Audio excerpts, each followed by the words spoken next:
Bueno, entonces estamos acá para hacer un pequeño experimento, ¿no?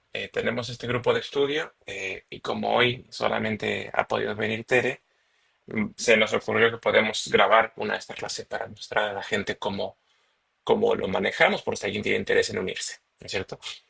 Em, Cualquier cosita, Tere, vos como cualquier día, si me querés interrumpir, me interrumpís, ya se de cuenta que no estamos grabando, como cualquier día, ¿sí? Allí, Bien, entonces habíamos dicho que queríamos hablar sobre el tema de las subordinadas. Para empezar, me gustaría aclarar una cosa, y es que el solo hecho de hablar de subordinadas como concepto es un concepto que también es muy de la gramática española y de la gramática romance y de la gramática indoeuropea, ¿no? No es un concepto que necesariamente existe en otros idiomas también. La subordinación es un proceso eh, incluir, para incluir enunciados dentro de otros enunciados. Y la subordinación es el sistema que tenemos todos en español para hacer esto, incluir un enunciado dentro de otro enunciado, ¿no?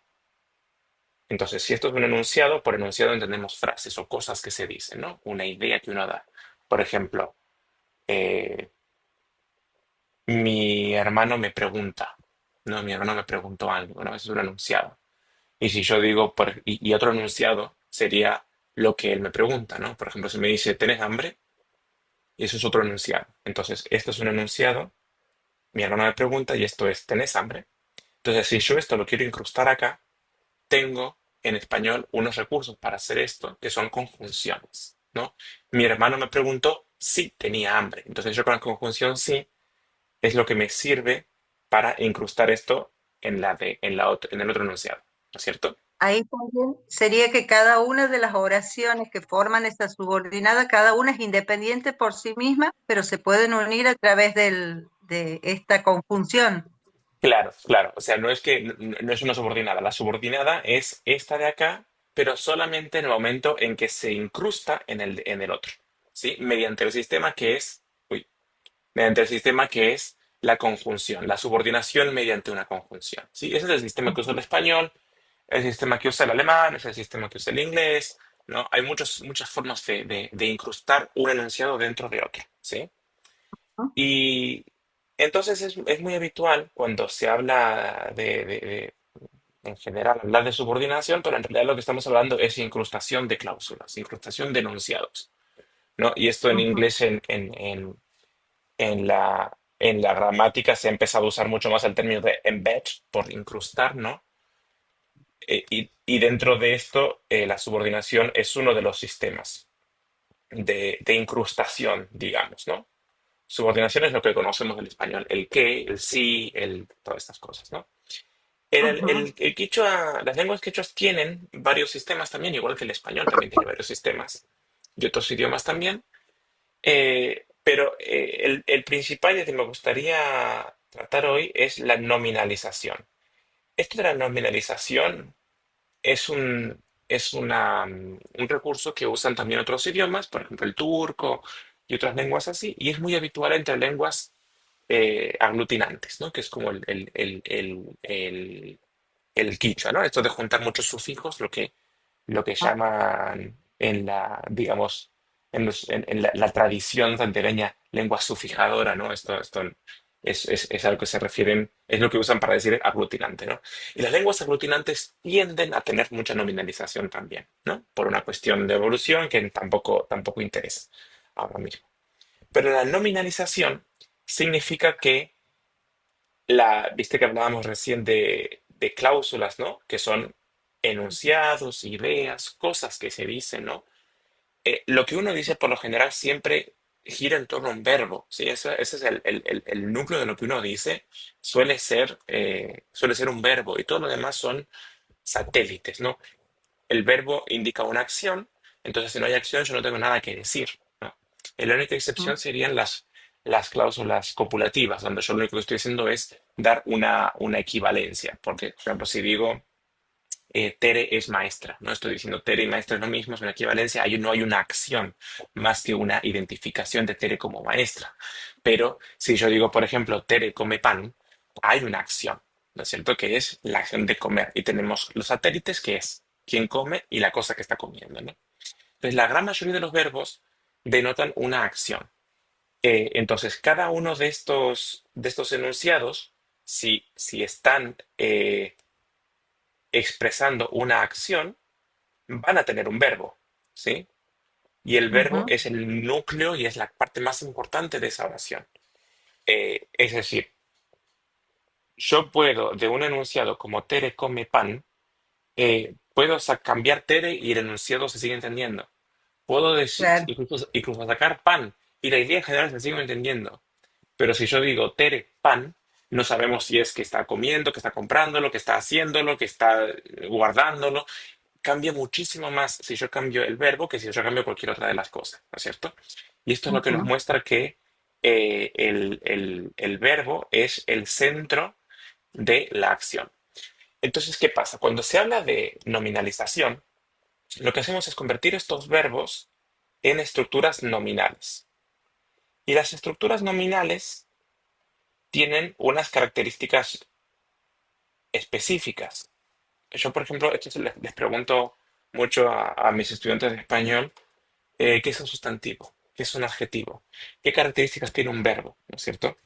Entonces, si yo les pregunto, por ejemplo, qué características tiene un sustantivo, me van a decir cosas como, o espero que mis estudiantes me digan cosas, como una característica propia del sustantivo en español es el género, ¿no? Un sustantivo tiene un género fijo, es masculino o femenino en español. No hay otra opción, ¿sí? Para un sustantivo. Por ejemplo, el ventilador es un sustantivo masculino, no hay tu tía. Ahora, si yo digo, ¿cuál es la característica de un adjetivo? El adjetivo no tiene un género propio, un género fijo. El adjetivo se adapta al género del sustantivo que acompaña, ¿no es cierto? Sustantivo. Entonces, uno puede decir, por ejemplo, un auto rojo o una casa roja, ¿no? Entonces, el género no es una característica propia del adjetivo, sino que se puede modificar en género, es modificable en género, pero no tiene una característica propia. Una cosa, por ejemplo, que no tiene característica propia ni en adjetivos ni en sustantivos es el número, ¿no? No hay, quitando un par de excepciones, no hay sustantivos que sean de por sí plurales, sino que uno puede decir casa, casas, auto, autos, ¿no es cierto? Y lo mismo pasa con los adjetivos. Entonces, todo esto, estas nociones del número, del género y demás, son nociones propias del ámbito nominal, ¿sí? En el ámbito nominal tenemos cuestiones como género, número y demás.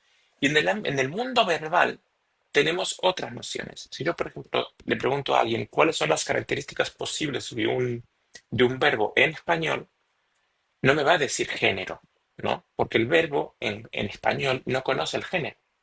No cambia las formas según el género de la persona que lo esté diciendo, ni del objeto, ni nada así. Hay idiomas que sí, hay idiomas en los que yo digo, por ejemplo, yo como, y lo voy a decir de una forma distinta si yo soy hombre o soy mujer, o neutro, o animado, niño, mayor. Hay un montón de diferencias ahí, ¿no?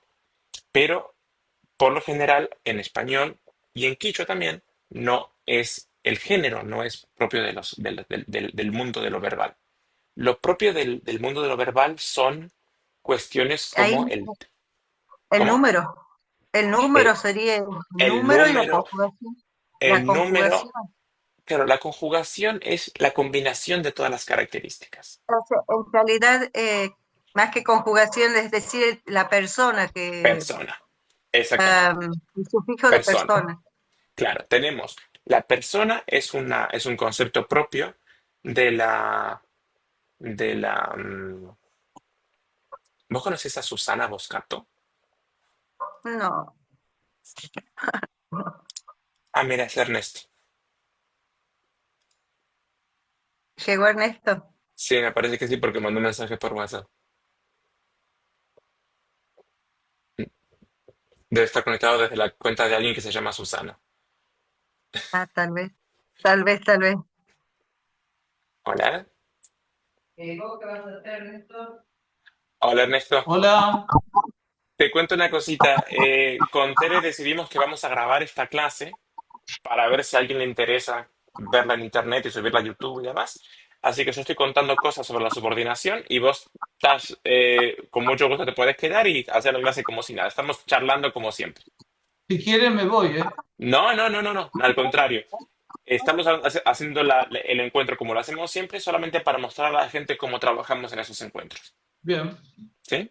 Bueno, entonces estábamos diciendo que los conceptos estos de género, número y demás son conceptos propios del ámbito nominal y lo que decía Tere de la conjugación es una combinación de diferentes elementos que son, por ejemplo, la persona, el número, el tiempo, el modo y otro tipo de cosas así. Hay lenguas que tienen más de estas características, lenguas que tienen menos, ¿no? O sea, en español tenemos muy claro el modo indicativo y el subjuntivo y el imperativo y demás. Tenemos las tres personas definidas claramente en español, singular y plural, pero ven que a través de la experiencia con el quichua ven que hay después otros conceptos que son posibles, como por ejemplo la inclusividad o exclusividad que tenemos en quichua con el no haiku y no haisha. Entonces, esto es una cosa que en quichua es así y en otros idiomas también, pero en español no. Hay idiomas, por ejemplo, que además del número singular y plural tienen otros números posibles, ¿no? Como por ejemplo el número dual. Tenés una forma para una casa, una forma para dos casas y después una forma para tres o más, ¿no? O hay algunos que tienen una casa, después dos, tres o cuatro y después cinco o más, ¿no? Los idiomas hacen lo que les da la gana. Bueno, entonces, cuando hablamos de la nominalización como un recurso para incrustar una cláusula dentro de otra o para introducir una idea dentro de otra, eh, en la gramática tradicional se lo ha hablado de subordinación por nominalización, pero en realidad sería incrustación por nominalización, lo más preciso. Pero en definitiva, si ustedes quieren buscar información sobre esto, van a encontrarlo como subordinación, aunque sea en quichua, ¿no? Entonces, ¿en qué consiste la nominalización? La nominalización consiste básicamente en asignar a lo que es un verbo originalmente una forma nominal, ¿no? Y ahí vamos a tener una especie de híbrido, un término intermedio entre cosas verbales y cosas nominales. Entonces, dentro de lo... Les voy a poner un ejemplo, por ejemplo, de algo, de una de las formas de de nominalización más habituales, que es el sufijo ska, ¿no? El sufijo ska sirve para convertir un verbo en esta forma híbrida de verbo y nombre, ¿no? De ámbito verbal y ámbito nominal. Entonces, si yo, por ejemplo, agarro el verbo mikui, que sabemos que es comer, ¿no? La raíz de mikui es miku, y yo le pongo acá el ska, ¿sí? En el momento en que le pongo el ska, ya estoy empezando a formar una especie de, de forma híbrida entre verbo y nombre, porque tengo el verbo acá y tengo la partícula esta que me lo nominaliza, ¿no? Entonces, ¿qué elementos voy a mantener del ámbito verbal? Voy a mantener los elementos como, por ejemplo, el sujeto, los objetos. Esos son elementos del ámbito verbal, porque todos los verbos tienen un sujeto, a la mayoría, o pueden tener objetos de diferente tipo, ¿no es cierto? Entonces, los elementos que pueda tener un verbo eh, cuando funciona como verbo pleno, los va a seguir teniendo. Por ejemplo, sujetos, objetos, puede tener su- otro tipo de argumentos, se llaman argumentos, pero bueno, es un término técnico que no importa, pero argumentos con sufijos determinados. Por ejemplo, manta o man, estas cosas, o pi, ¿no? Son sufijos que ponemos que acompañan siempre al verbo, ¿no? Y lo que es muy importante es que, como les decía, estas son las partes que se mantienen, digamos, de la parte verbal del híbrido. Y la parte nominal, lo que va a adquirir van a ser sobre todo las formas. las formas de posesivo. Entonces, este posesivo va a cumplir las funciones del sujeto del verbo, ¿sí? Entonces, para marcar el sujeto del verbo voy a usar un posesivo. Entonces, si yo quiero decir, por ejemplo, les pongo un ejemplo, noka, o no noka, sino kam yachanki, ¿no es cierto? Ham Yachanki. Vos sabes, ¿no es cierto? Yachanki. Esto lo conocemos, Yachanki. Esto es un enunciado, esto es una cláusula. Esto es uno de estos cuadraditos que les puse acá, ¿sí? Este ya es Yachanki. Y la otra cosa, otro curso que yo otro enunciado que yo voy a dar es, por ejemplo, yo como, ¿no es cierto? Mikuni, ¿sí? Entonces tenemos Mikuni. Acá tenemos, evidentemente, dos enunciados distintos. Acá tenemos un sujeto que es de segunda persona, claramente, de singular. Y acá tenemos un sujeto que es de primera persona de singular. No todos los enunciados, evidentemente, se van a poder meter dentro de otros, ¿no es cierto? Pero muchos sí, ¿no? Eh, entonces, si yo quiero, por hacer el ejercicio, yo voy a agarrar este Mikuni y lo voy a meter dentro de este otro enunciado para decir, saber, o sea, vos sabes, Yachanki, ¿no es cierto? Para saber qué es lo que sabes, ¿no? Uno puede saber muchas cosas. Uno puede saber, por ejemplo, el color de su casa. Uno puede saber la hora de la misa. Uno puede saber el nombre del perro, ¿no es cierto? No ha, o kam, ashkoipa su tinta y achanki, ¿no es cierto? Si digo ashkoipa, vamos a poner algo más fácil, Huahuitaipa, ¿no? De mi hija o de mi hijo, su tinta y a Chunky, ¿no? Este podría ser una forma, digamos, más elaborada del enunciado que tenemos acá arriba, ¿no es cierto? Huahui y a Chunky o Huahuitaipa su tinta y a Chunky, ¿no es cierto? Funciona igual. Vos sabes, ¿y qué es la cosa que sabes? El nombre de mi niña, ¿sí? Entonces, en lugar de poner Huahuitaipa su tinta, que esa es la cosa que vos sabes, voy a decir yo como. Necesito, yo como. Esa es la cosa que vos sabes. ¿No? Entonces, en español usamos una conjunción que es vos sabes que yo como, ¿no es cierto? Pero, como les decía, en Quichua no vamos a usar una conjunción, sino que vamos a usar la nominalización, ¿sí? Una incrustación de un enunciado en otro mediante nominalización. Para eso tomo el enunciado que tenía acá y lo nominalizo como les contaba acá arriba. Entonces quedaría Miku, como veníamos diciendo, con el ska, vamos a marcarlo distinto. Miku, ska, y yo les contaba que el posesivo nos va a marcar el sujeto del verbo que teníamos, ¿no es cierto? Entonces, acá donde, si el sujeto de Mikui acá era primera persona, vamos a ponerle el, la marca de posesivo de primera persona, ¿sí? Y esto es, como saben, I, ¿no? Es la marca de sujeto de posesivo de primera persona. El resto de la oración sabían que era Yachanki, ¿sí? Entonces, ¿qué pasa con Yachanki? Ustedes ya saben de lo que venimos hablando otras veces, cuando hablábamos de las escenas y demás, ¿no? ¿Cuál es el argumento? ¿Cuáles son los elementos, los protagonistas de la escena, ¿no es cierto? El verbo Yachanki me va a pedir un sujeto y un objeto. El sujeto, yo ya lo estoy viendo acá, que es la segunda persona de singular, que es igual que como lo estamos viendo recién. Y el objeto lo voy a tener que marcar, como saben, con la partícula ta, ¿sí? Entonces, esta partícula ta la voy a poner a la cosa que es sabida, a la cosa que se sabe, a la cosa que vos sabes. Así como en el ejemplo de recién, Huahuitaipa su tinta y achanqui, yo le ponía el ta a la cosa que se sabe, que era el nombre de mi niña, por ejemplo, en este caso, Huahuitaipa su tinta. Igualmente le voy a poner acá el ta.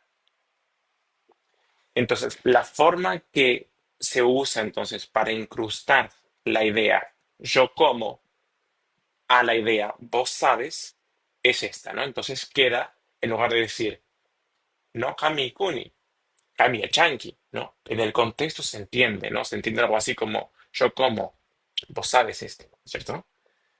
Pero para integrarlo se usa este recurso, que es mikuskaita y achanki, ¿sí?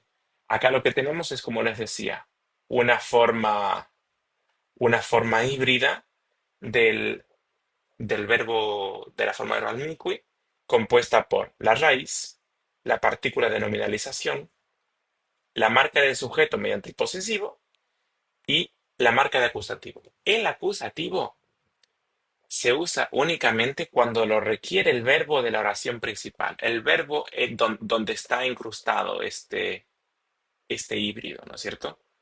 Si yo estoy, por ejemplo, no sé, uso otro verbo que no requiera esto, ¿no? Que en su estructura argumental no use el objeto, sino que solamente el sujeto, no voy a poner, no voy a poner ta. Pero en la mayoría de los casos sí se usa en realidad, porque la mayoría de las cosas que se nominalizan terminan siendo objetos directos, por eso se usa mucho, ¿no? Pero no es necesario. La forma nominalizada es esta. Y esto me está marcando únicamente el papel que tiene la, la forma híbrida dentro de la oración. La oración yachanki. Wawitaipa sutinta yachanki, mikushaita yachanki. ¿Sí? Y con esto, pueden cambiarle todas las cosas que quieran y van a tener un montón de oraciones nuevas. Por ejemplo, si lo que vos sabes no es que yo estoy comiendo, sino que estoy durmiendo, funciona exactamente igual. Para decir, sabes que duermo o sabes que estoy durmiendo, yo diría entonces, cambio esto por puño y el resto queda igual. Puños, kaita y achanki. O si sabes que estoy cocinando, yanus kaita y achanki. Y les digo más, esto mismo lo pueden usar también si la persona que está llevando a cabo esta acción híbrida ya no soy yo.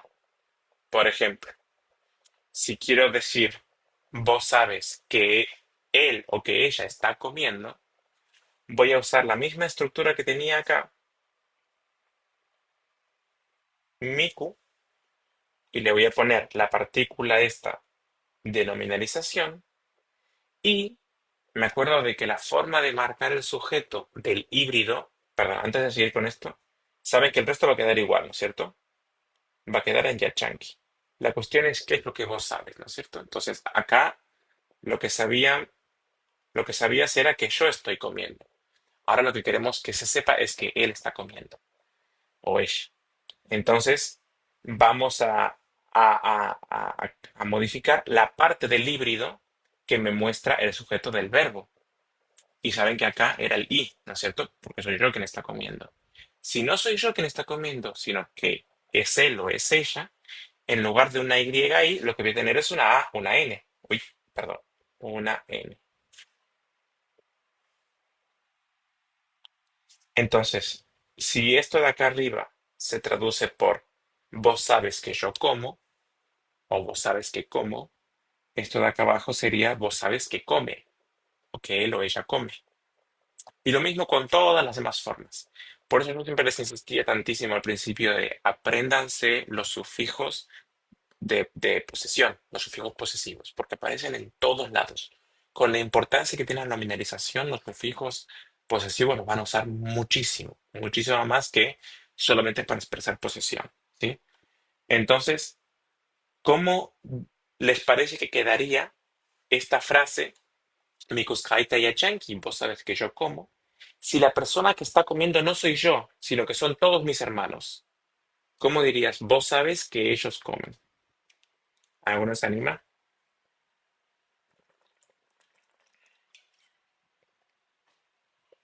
Aunque tengamos público.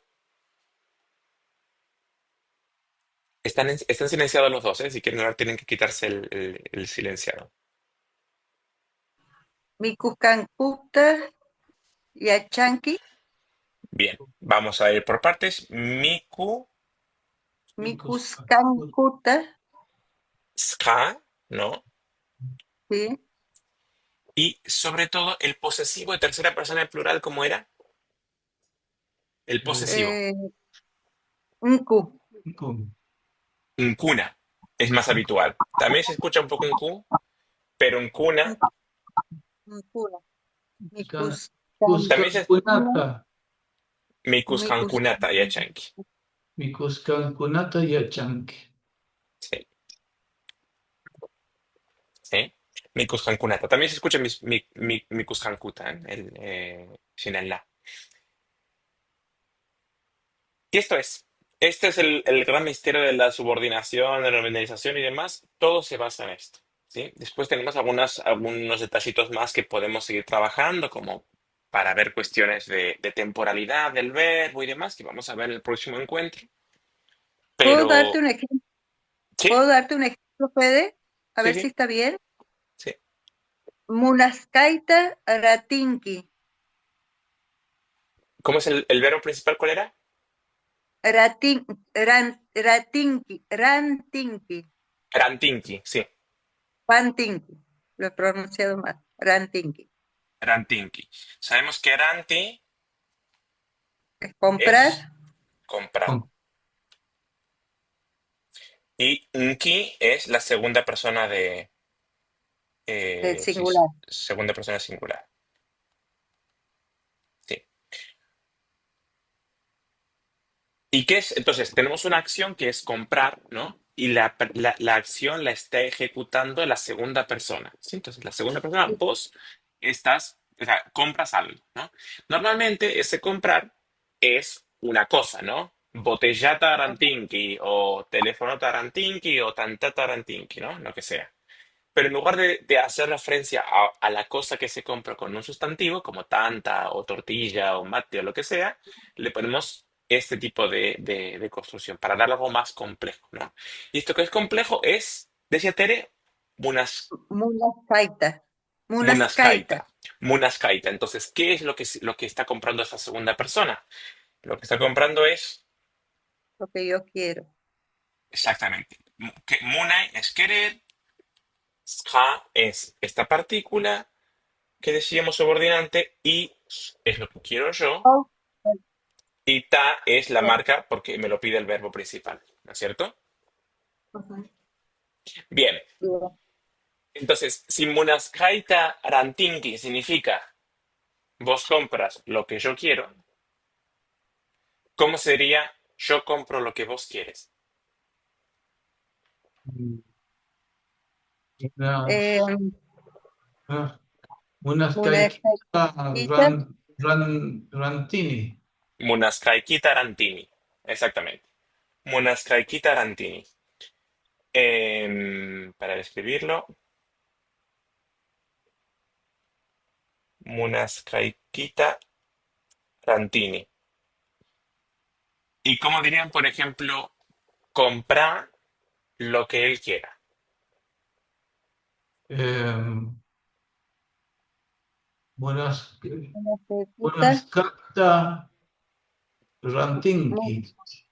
Monas ranti, canta, ranti, claro, ranti. Esto se ha puesto o o como imperativo. imperativo, ¿no? Es como, compra lo que quiera, monas canta ranti, y ya está, ¿no?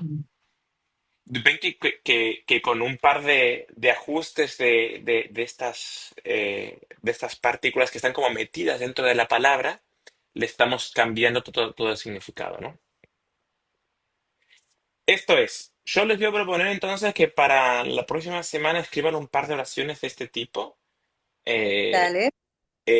sencillitas, ¿sí? Solamente sin entrar en mucha. en mucha complicación porque ya tendremos oportunidad, por ejemplo, cosas que tenemos que añadirle a esto, que esto nada, fue una introducción en media horita. Tenemos que ver cosas como los tiempos, temporalidad. Podemos ver más objetos, ¿no? Objetos, sujetos, Sí, de la...